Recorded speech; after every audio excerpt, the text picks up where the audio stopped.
I'm very happy to welcome all of you for this very special event tonight. This is the official launch of our ESCP Europe Executive Community. And I would like to thank all of you for being here. I would like to thank our close partners, the ESCP Europe chairs, who are represented here tonight. Also, our strategic partner for online program First Finance, and with which we developed a portfolio of online courses. And also Ariel Wisman, who is a journalist, very well-known journalist, and a music designer, who kindly agreed to be here tonight, and you will enjoy, I'm sure, the music with him. So this is a very special day because we decided to set up this community, and this is your community.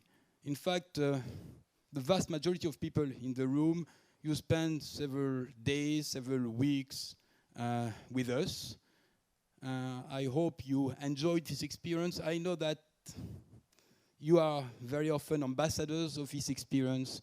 And we made the decision that it was important to give you the opportunity to continue learning with us.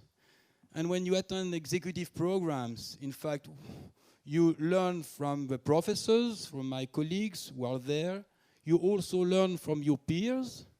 I used to say that in a classroom, you have 40 people, you have sometimes 1,000 years of cumulative professional experience.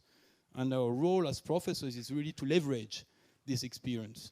So you learn from the professors, you learn from your colleagues, but also the programs are opportunities to develop your network. And as we believe in lifelong learning, we made the decision to walk the talk and to set up this community that has been designed for you. So we all hope that you will be very active members of this executive community. We are going to offer you different events. Tonight it's a very special one as it's the first one, but they will have a series of different events. Not only here on this campus, also on the other French campus based in the Republic, but in the other campuses you have also colleagues, friends who participated in programs, who will have opportunities to attend different events. And you are also welcome to those events. For instance, in London, there is the Alumni on France Bicentenary Summer Party. I'm sure you are all aware that we are the first business school established in the world, and we celebrate this year our bicentenary. So happy birthday to all of you. There is the Women in Tech event, also on the London campus. Here in the Paris campus, we set up a series of conferences. The title of the conferences is Stand Up for a Sustainable World. And our next event will be on the 24th of June, and you are all very welcome to attend this event with Pierre Laroutourou, who is an economist and has been recently elected as at the European Parliament. We will also have the Prince Albert II of Monaco, who will be here with us for you in November. And for those who want to travel a little bit further, we will be in Ivory Coast, in Côte d'Ivoire, at the beginning of July for a masterclass on strategic innovation. And we also have several of your colleagues who are based there who told us that they will attend this event. In Italy, on our Turin campus, we'll have a big event in October for the executive community. And a few weeks ago, they went all together on a cruise because we have a close partner, Costa Crociere. They gave us the opportunity to invite our members of the executive committee to a nice cruise. So I hope that we'll be able to extend that to the community here in Paris for next year. And in Germany, in Berlin, there is the Entrepreneurship Festival in November, and in Madrid, a very nice masterclass on business breakfast in September. That's just some events, because there is much more than that. So this executive committee, as I told you, is for you. So we expect you just the same thing as what we expect in a classroom. We expect you in a classroom not to be an observer, but to be a participant. And if we set up an executive community, it doesn't make sense if you are not active participants of this executive committee. That means that you can contribute. You are very welcome to contribute, to share ideas, to organize events, to share those events with your colleagues. This is your community, and there we'll have, and there is, in fact, online executive community, thanks to LinkedIn. So we really invite you to join this online community. The objective is, in September, that we'll have more than 2,000 members on this community. Just to add a few words about our partnership with First Finance, I'm very happy with Jean-François, who is here, to tell you that with colleagues who are in the rooms here, we developed a series of online courses. There are certificate programs, and we made the decision that for those of you who would like to experiment this, you will have a 30% discount on this program as member of the executive community. So you are more than welcome if you want to experiment the online version of the digital campus of ESCP Europe. Last but not least, it's an important event. So for an important event, we need to have an important keynote speaker. And I am very delighted to have tonight as a keynote speaker our executive president, our dean, Professor Frank Bournois. So Professor, I invite you to come here on stage. Boss, thank you very much. Just stay for a few seconds, Bertrand. Very well put. You're all very welcome. Alumni of ESCP Europe, almost etymologically speaking, because you come, there is music, great music, I heard, and you have been fed, which means alumni etymologically. And so you've been fed also, I hope, with other things in the school. We are so glad to see you back. And many thanks to Bertrand and his great team here in the front, maybe in other places also, who have been organizing this launch for the community. And community indeed means sharing together, confronting ideas, and I hope you do this, you did it a bit, and maybe you will have the opportunity to continue afterwards. It's also about networking. And so we have a good colleague, the Dean for Programs, who says 1 + 1, so it's more than 1 + 1 here, makes not 3 but 11 in the Chinese culture. So I hope that you manage to network and move to 11. I will not be, so I will start with my little talk. I will not be too lengthy because it's already a little bit late in the evening, but I would like to be sharing something on the skills of something that you all experience in your organizations, small or bigger organizations, and that has to do with digital transformation.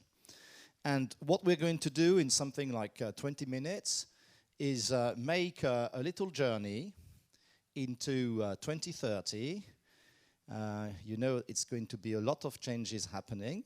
It's going to be Generation Y managers leading groups of Generation X, and sometimes even before that.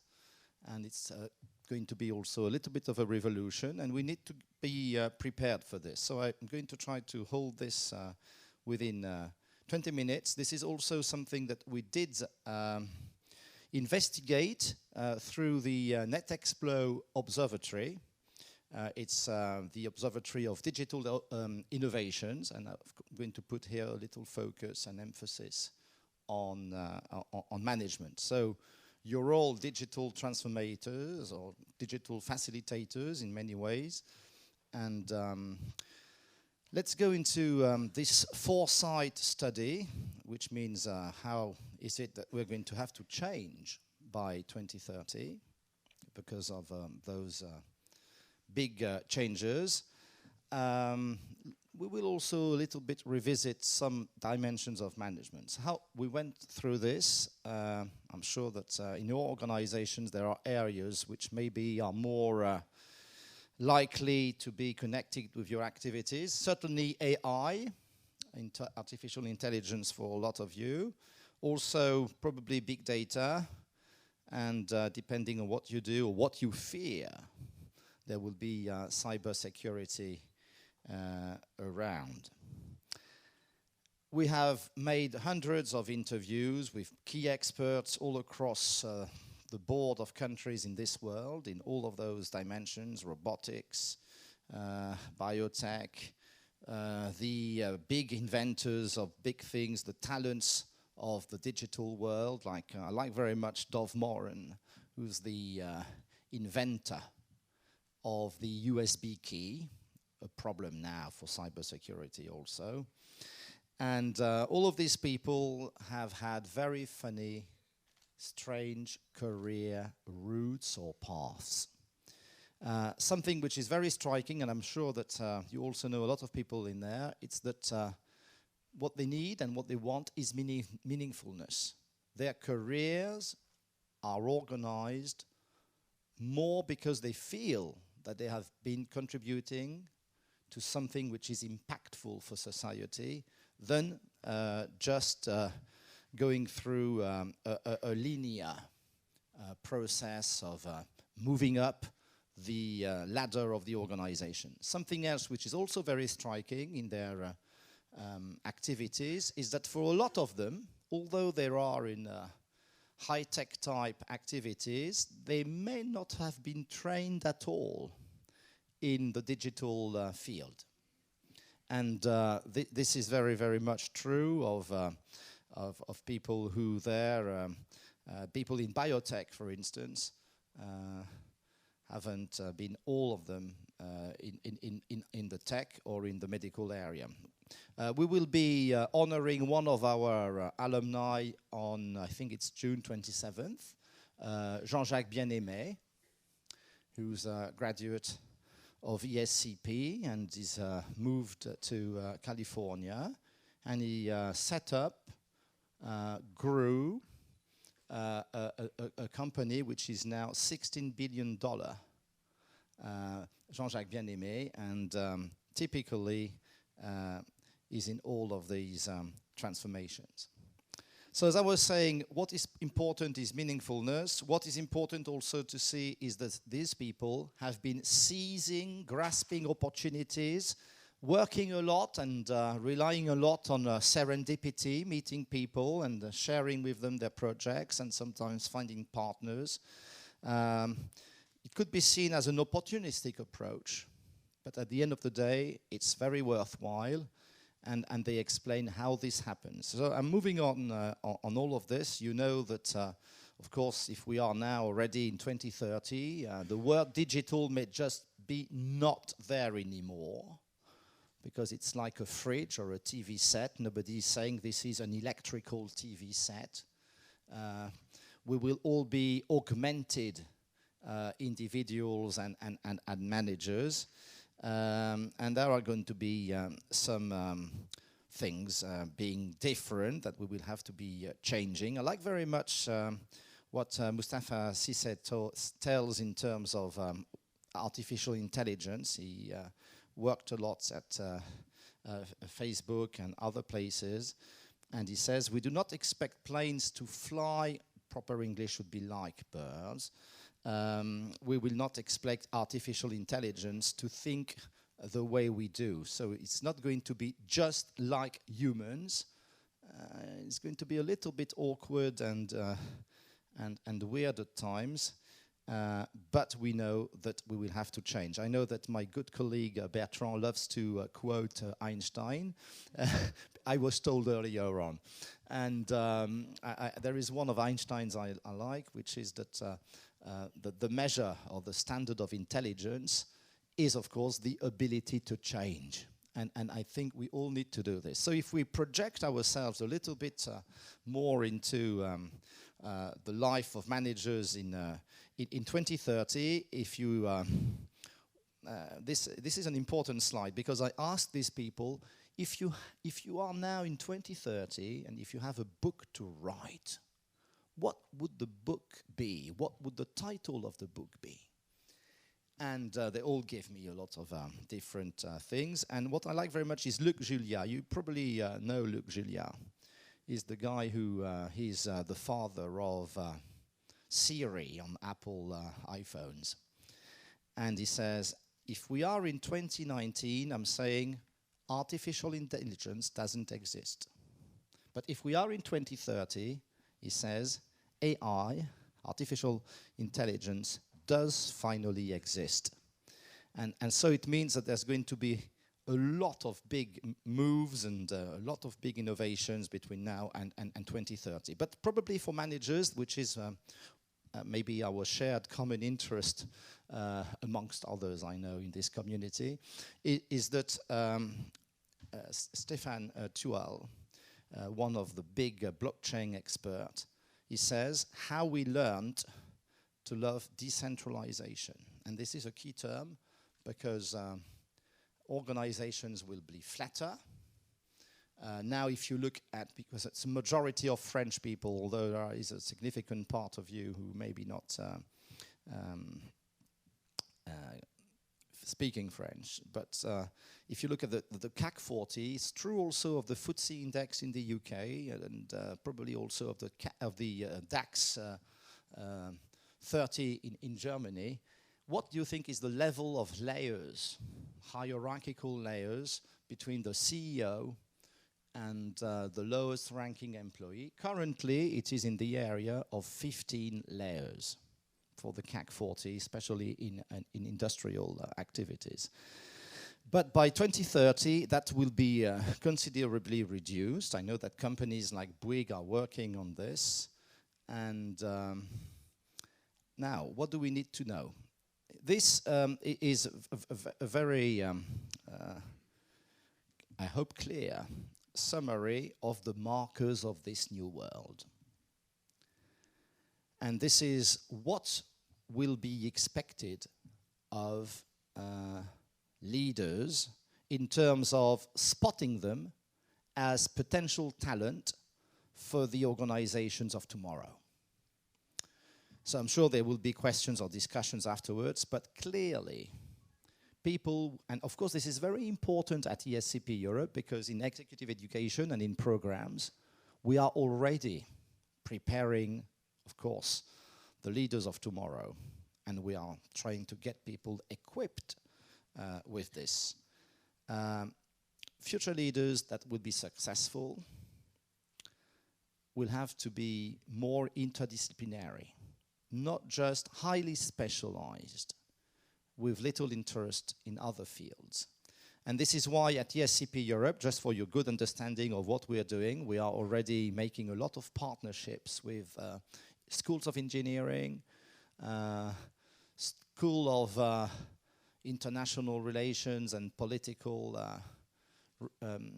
dimensions. We're also having partnerships with people in design and gastronomy, all sorts of disciplines that honestly we wouldn't have considered, 10, 15 years back. Another one, of course, is imagination and creativity. This is very, very important, not just for those in marketing. I know the people here in marketing already know about it, but also for other areas, especially HR and R&D is, of course, natural, but also in finance, creative finance, of course, you know, but it's going to be more than this. Then it's people who have to be system thinkers with a systems approach. And I think it reflects also this community tonight. More and more organizations will have to be connected in different ways with their ecosystem, and not just the internal boundaries of the organization.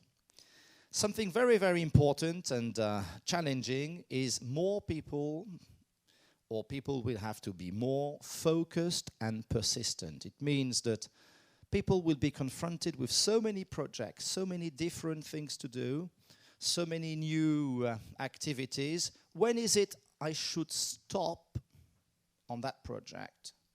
Because it's not going to lead us anywhere. And move to another one. Or is it that we should maybe keep investing? This is not an easy question. When is it that we need to stop or plow more money into the current activities? And I know that there are good organizations who are looking at this with some focus, just as a play on words.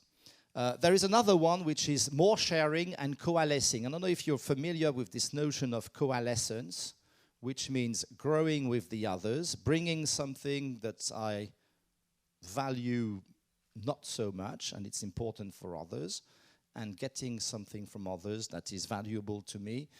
More sharing and more coalescing. This is something that all of these experts tell us is important.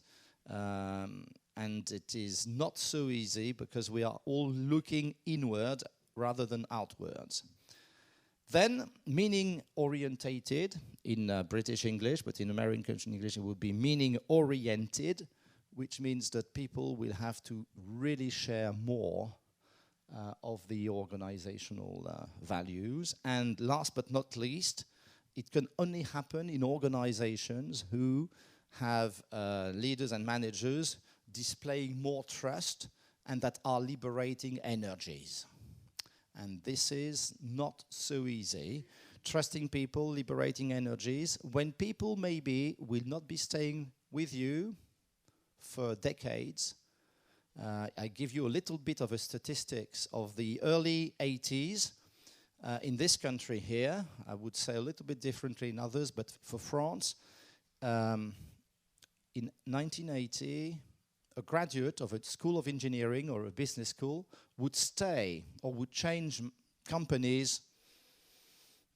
They would experience maybe, I think the statistics is 3.1 different companies in their lives. Now, it's in the area of 7.2. But, of course, retirement age has been moved also. And there are countries where it's not so impossible that people have 10, 15 and more employers during a lifetime. So these are the markers of the world of tomorrow. Something else which is also very important, which is one of the 12 skills that make an organization successful, efficient, maybe in different ways. If you look at the profile of leaders of today in many organizations, they may not have it so much. So I suggest that we just go through this clockwise, as the clock also ticks. Anticipation, looking forward. Anticipation through weak signals. What is it that maybe we do not see so clearly that is important to see? And if we connect the dots between what I heard there in this organization and so on and so forth, the importance of observation is key.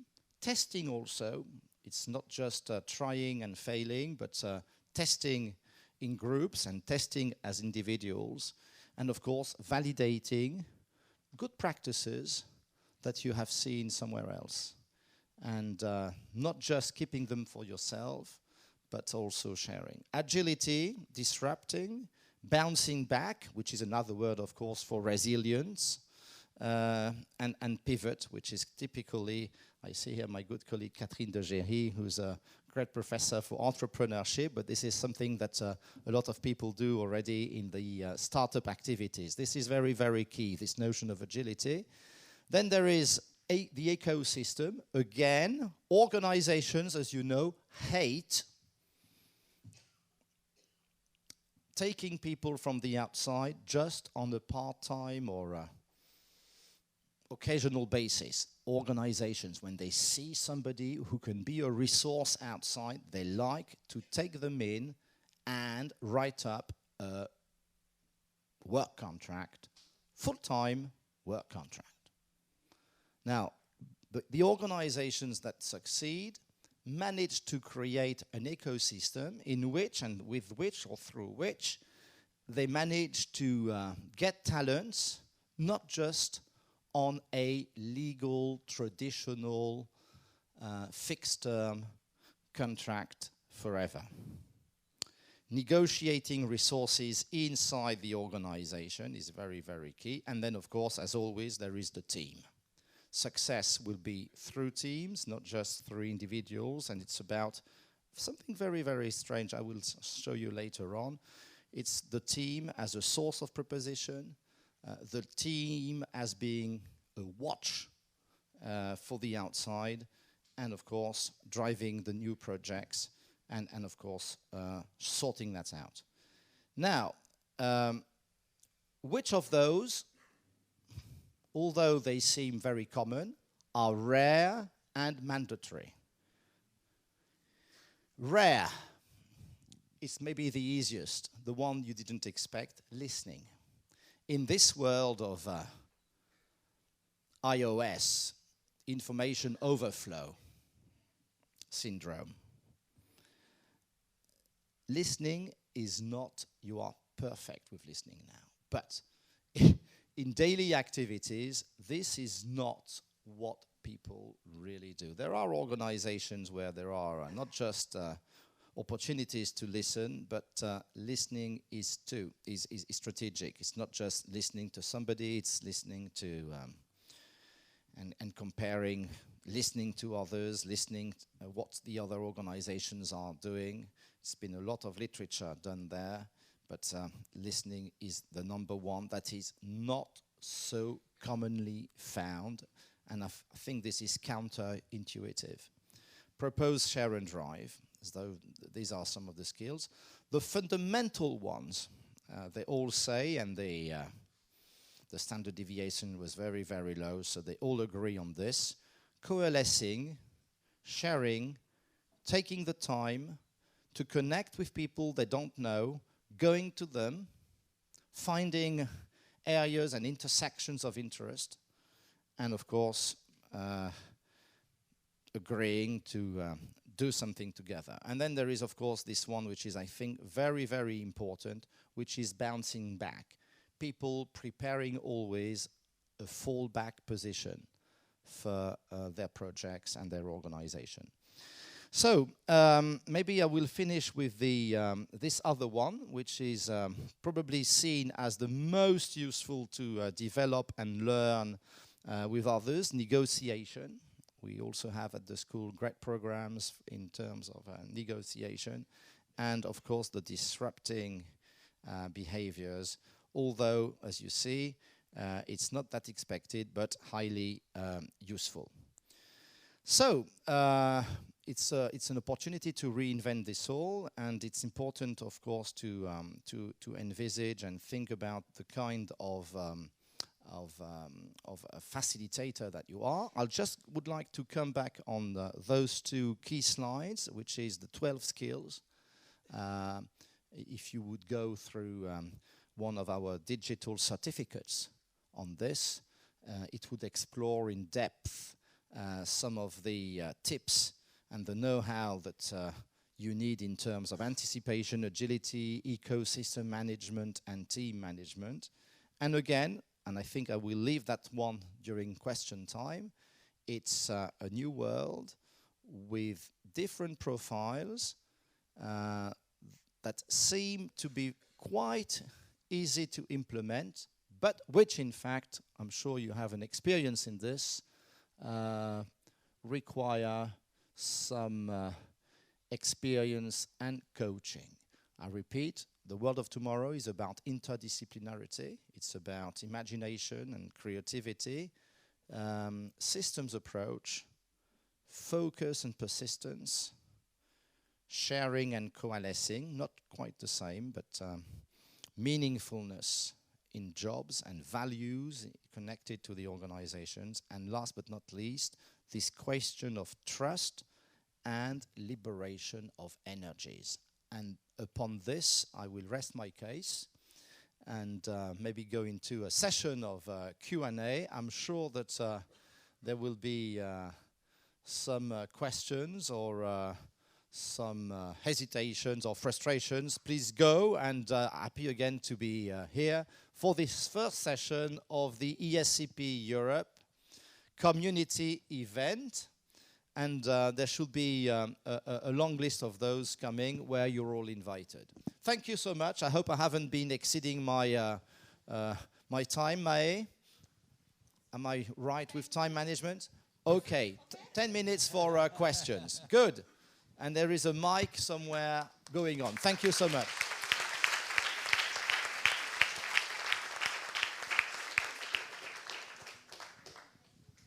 Right, I hope the... you can ask in English or in French, up to you. Yes, you can. I can use a switch, as you like.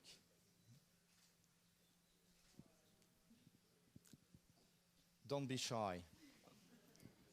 Ça peut être en français. D'ailleurs, le certificat, il est en quelle langue? Les deux langues. Dans les deux. En anglais et en français. On peut faire Allez, go, vas-y.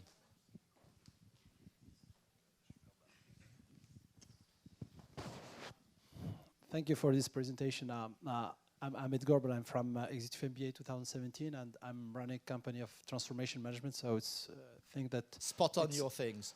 We always learn from people like you. You know, I love a lot of admiration for the school. My question is about the actual cultural situation in France, because this is a market, special market. To transform this market, it's a lot of cultural internal transformation of the company, and this will not be easy as the society is not going fast as we want. The right question, if I go back to the election, European election last week, we went to a huge, green, new like representatives for the French people, and that's push more and more companies, especially CAC 40 that we talk about, to have more responsible, like sustainable business development. So how you think that all those skills that we talk about will manage to be on the right wave that we are seeing right now? No, very, very true. This the big move of the green, but it's not just the green. It's the as you said very rightly, the social responsibility is now being anchored so that it's like the digital. It's going to be a prerequisite. And this is, of course, very, very true with the younger generation. Now, what I see, which is very important, it's not so much making or developing new activities with a green tag on it, but it's making it authentic. Because what I see is that, and I'm sure you have many examples in with what you do, you see a lot of our organizations just painting things in green. By the way, we remain in blue for ESCP Europe. But there are people painting things in green, but you really feel it's not so authentic and not so true. And there will be more and more assessments, evaluations, and grids evaluating organizations. And I think that one of the key things is going to be like really demonstrating not just the talk or what leaders say, but what they actually do. I'm going to give you an example, including at ESCP Europe. I must say there are great professors and great colleagues who are now pushing in that direction. We do teach, for instance, a lot in social responsibility. We've got Aurélien Acquier and Valentina Carbon, who are really putting a lot of emphasis of this. Maybe, what was it, 10 days ago, there was here, Bertrand had invited the former president of the Republic of Mauritius, Amina Gurib Fakim, and she was here saying also that organizations will need to demonstrate things and not just, so you have to walk the talk.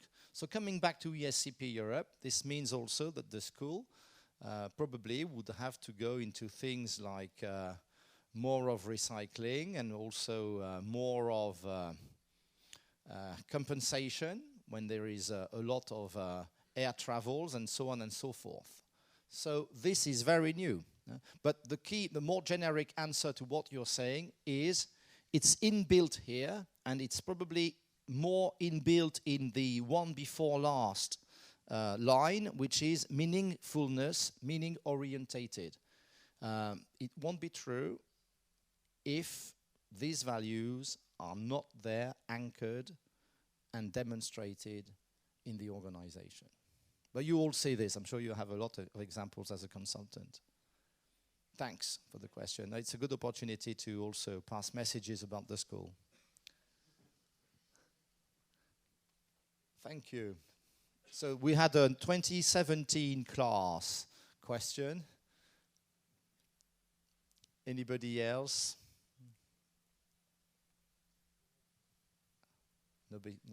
There's no hiding behind the pillars. Yes, there is one to the other extreme, here, to the right. Yes, shut up, yes.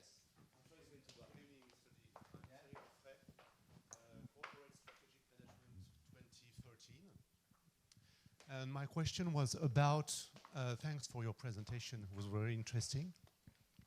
My question is how you get your student being disruptive. Because for what I see in my daily experience is that too many organizations hate disruptive people. And if I dare, I would say the more it is needed, the more it is hated.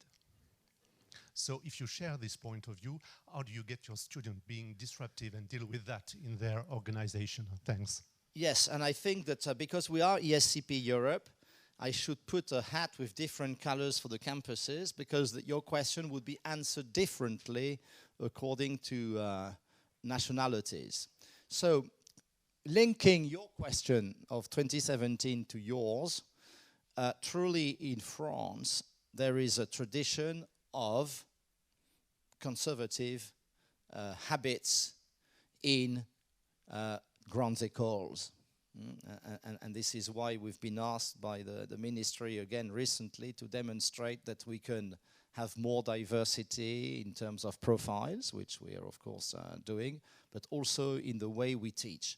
So one way out of this is really to value behaviors and ideas which in the past would have been seen as erratic, stupid and irrelevant, and to inject this into groups. And so how we do this operationally, there are programs who love, or where you have this a lot. I think in all that has to do with entrepreneurship, for instance, there is this maybe more frequent habit that you find. But you would also do this also, and we do it quite well, I think, at ESCP Europe, in mixing people from very different horizons. Have you heard of the bachelor program at ESCP Europe? It's a program that we launched in 2015, very popular. In that group, for your information, the French are less than 25%. It's a big change.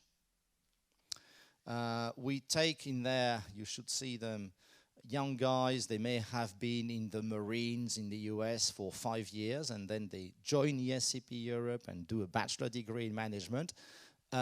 In the type of recruitment that we make, this is a source of making these things change, rather than taking the traditional, well-educated French person with possibly and optimally a good achiever in mathematics and so on and so forth. So the profiles is one way to do it, and then there is the big work that the faculty is doing in terms of pedagogical innovations and new ways of teaching. I think it's probably the two dimensions that we do. It's not going to be changing overnight, but we are confident, and I see it more with this. Now, for executive education, I think the crucible of diversity that we have in groups is another source.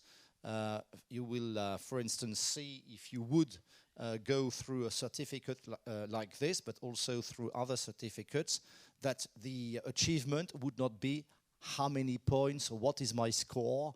Did I get a 15 out of 20 or something like this? You wouldn't be evaluated like this. You would be evaluated by sharing and discussing and confronting with others and professors, not just in a traditional quantitative way of how much did I achieve on that scale. There you go. Catherine, you agree with that? There is also Yannick, who's doing things in coding and in new teaching innovations. Can we have one last or more? Yes. Hello, the conference was very interesting. Thank you. Thank you to you. Sorry? Thank you to you. I have a question. I think that one of the skills is very difficult to achieve, the sharing and coalescing, Yes. because digital transformation in companies nowadays, but also development of digital tools, result more individualism than sharing. Don't you think? Yes, this is like not a paradox, but it's two different. It's a tension. You're right. Those tools help people to do what they have to do, anytime, any place, anywhere, with any device that they wish. And it's difficult to be coalescing and sharing at 3 o'clock in the morning if you're learning like this, and so on and so forth. This is why we will not go into something like 100% of digital learning at ESCP Europe for all programs. It would not make sense. It would be just a technological learning factory, but it wouldn't be learning in the sense of educating. I'm very much stressing the word educating, because management education, in education there is educare, which means leading people. So it's how people become better leaders because they have been led to see what is leadership. And there are things that you can read, there are things that you can understand with your head, but that you will not understand with your heart or not do with your hands, because you haven't had the experience. And experience goes with sharing. People have made mistakes. Possibly you can learn from their mistakes, but this sharing is an absolute necessity. The difference that there is between sharing and coalescing is that sharing is level 1, but coalescing is that you manage to be so good to go, and you go beyond sharing. You get the other person or the other team to do something with you that is beneficial to the two sides. And that's a big difference. And I see a lot, and you too, probably in digital transformation, you see a lot of teams in organizations, and the digital specialists are like in an isolated tower somewhere, and they try to, you've seen that, Yeah. that's it. And they try to shout out to others what they should do and so on and so forth, and it doesn't happen. That's case one. And then you've got case two. You send into the organization these people like ambassadors in a way, but it doesn't work because they find themselves completely stifled, which means killed and finished, because they are overwhelmed by the culture of the past. So you've got those two things. So it's important that when you try to transform more through the digital systems, that of course you share, you learn, but you need to also manage to lead people into helping you, but also you finding the time to help them, because otherwise there will not be the necessary balance. It's a big problem that we have seen in the survey with companies as different as Renault and others, and I must say, just to give an example, not just to say hello or pay a tribute to one of our chairs, that there is a company which is fascinating for the big moves they have made, which is Michelin. They are remarkable, outstanding in the way they do it, and there is a lot of their contributions in the certificate. Thank you.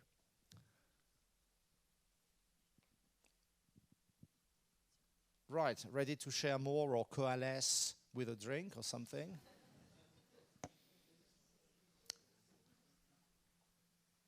Okay, no frustration, no hesitations. So I think I'm going to leave you in the good hands of Bertrand, because you're the master of the place and the master of the event. And thank you to you all, and I'll be sharing, of course, sometime we do there.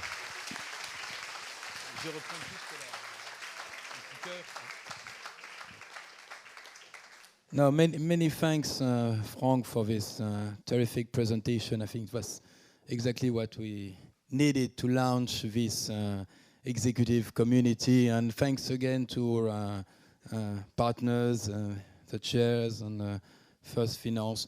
No, I think it's time to have a drink all together, to network, and also to hear, maybe to dance on just amazing music with Ariel. Thanks again to all of you, and have a nice evening. Thank you.